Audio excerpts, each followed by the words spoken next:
10 Tips to Help You Score Cheap Last-Minute Flights by Vagabond Wine Guy. 1. Keep your list of destinations broad if you're set on dates. Did we mention you need to be flexible? For the absolute best deals for a specific time period, you're going to want to cast the widest net possible in terms of your destination.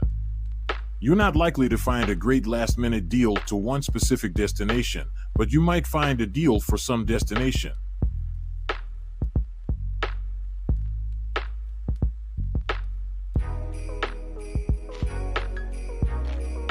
2. But if you're set on a destination, keep your timing flexible. If there's only one place you want to go, you'll need to be flexible with your timing. You can never be sure when a good airfare deal to a specific destination might pop up, so you have to keep your calendar open.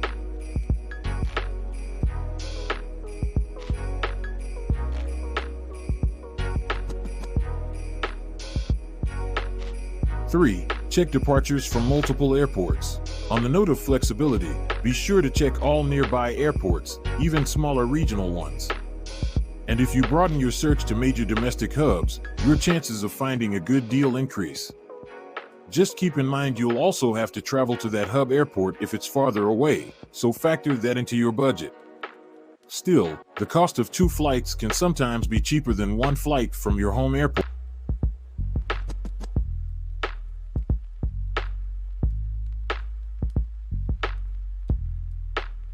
4. Try to book before the week prior to travel. Last minute has a different meaning to everyone. If you're a big planner, last minute might be a month before a trip. If you're more inclined to wing it, you might be willing to book a trip a day in advance. In an ideal world, you should try to book flights at least a week in advance. The data is showing that on average, the biggest price hikes for both domestic and international flights within 7 or fewer days from departure.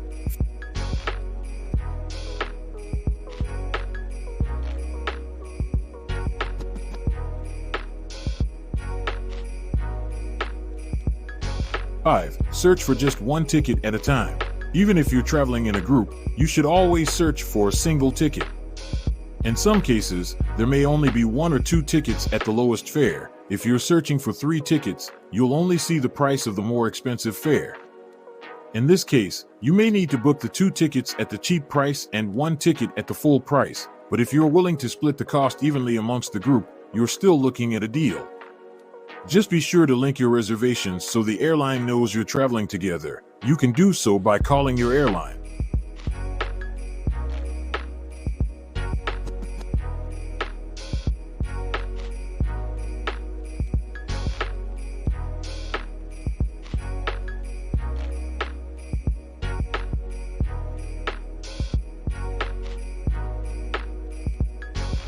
6. Set price alerts or subscribe to a flight deal service. Let a service do the heavy lifting for you. Kayak, for instance, has a price alert tool that will notify you if a flight deal pops up within your search parameters. Skyscanner and Google Flights have similar services. You can also subscribe to services like Dollar Flight Club or Going that share cheap airfare deals with members.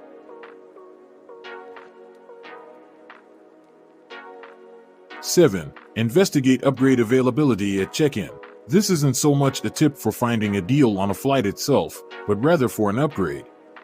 Whereas a business class seat may cost thousands of dollars if you're booking it outright, you may be able to get a deal before you check in. Check your airline's app or website for upgrade offers, and you might be able to score one for just a few $100s. You can also ask an airline agent at the check-in desk about any available paid upgrades. Plus, some airlines actually allow you to bid on upgrades, so be sure to check out your airline's fine print.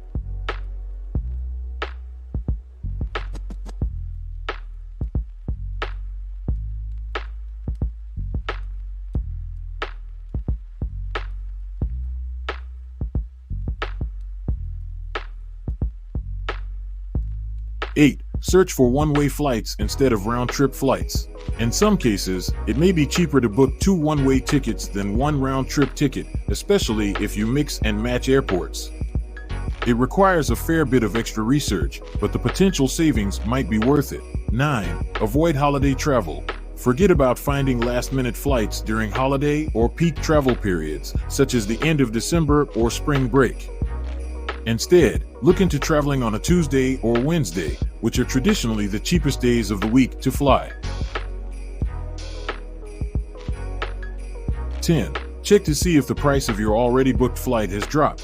Because most airlines have eliminated change fees, checking on the current price of your already booked flights might score you a refund. Say you booked a flight at $800, but the current price is $500. You might be able to cancel your current flight for an e-credit, not a refund, then book the new one at the lower rate. Just keep in mind that you'll have to use that e-credit for another flight within a year, depending on the airline.